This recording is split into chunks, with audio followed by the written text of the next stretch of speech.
So guys, unboxing na po tayo guys, or unboxing na naman tayo guys, no. So in order ko ito sa ano.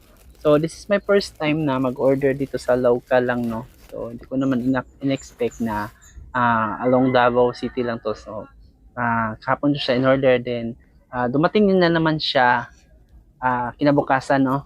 So morning. So ito na guys, at unbox na natin tong ating in order na microphone guys, no. So kinailangan ko talaga siya mag-order guys, gawa ng kailangan ko siya sa pag-edit, no, ng mga vlog natin na mga voice over.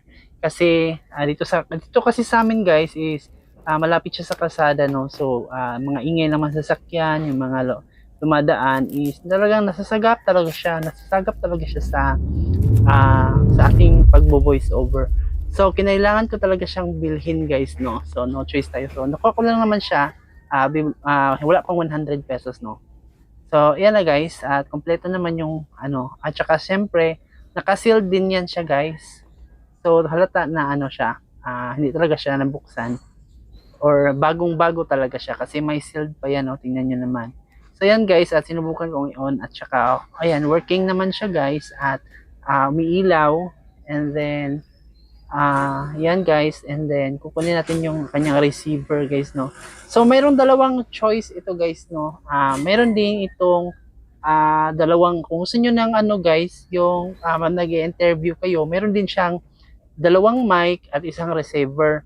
So ako guys, dahil hindi naman tayo nag-interview, so ang pinili ko is isang mic lang na kasama at isang receiver. Tapos mayroon na rin siyang ano guys, meron na rin siyang manual.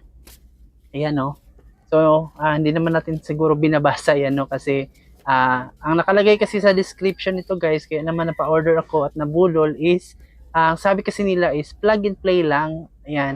So available din ito sa iOS guys, no. So yung phone ko kasi is Android, so yung pinili ko is Type C. At meron na din siyang kasamang Type C cord guys, no. Pag i-charge niyo yung mismong mic.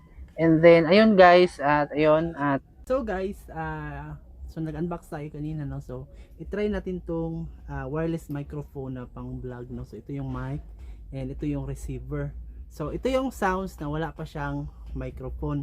So ang gawin natin dito guys is, paano ba to siya? So tanggalin muna natin tong nakasil dito, no. So, parang plastic niya. Ayan, dalawa yan siya. So ganun dito. Tapos ito din, meron din siyang ano, meron din siyang plastic na ganito. So ito na yung receiver niya guys. So I think parang plug and play lang to eh.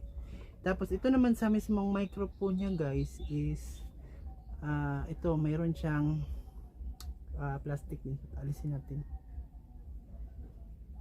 Ayan.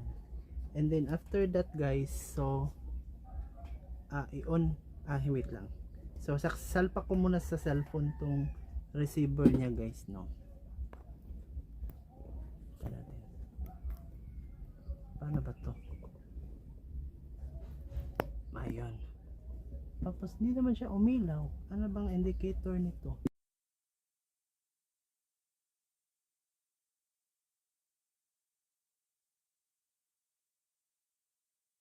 I think connected na siya guys. So ito na yung microphone guys. Malalaman natin kung meron ba talaga siyang noise cancellation or noise cancelling dito sa kanyang microphone, no? Kaya ko to binili guys, kasi gawa ng mayroon kasing mga nagmagawa dito sa palibot, so maingay. So pag nagvo-voice over ako is talagang nag-struggle ako sa mga ingay. So ang ginagawa ko ay nagpupunta ako sa kwarto, or minsan humahanap ako, minsan gabi ako mag ano, para hindi ganong maingay. So comment down below guys, no, kung gumagana ba talaga ang mic na ito. Ayan, so guys, ayan, at ayan, connected na ulit siya. So lagyan natin sa damit natin guys. Clip natin siya dito. Ayan. So, ayan, naririnig niyo pa ba ako ng ano? Naririnig niyo pa ba ako ng clear kasi kahit nandito siya? Medyo malayo siya sa bibig ko eh. Pero I think ayan. So, yan na siya guys, no. So, goods yung items na to guys, no. Binili ko siya from Shopee. Yan. So, yan. Thank you for watching guys.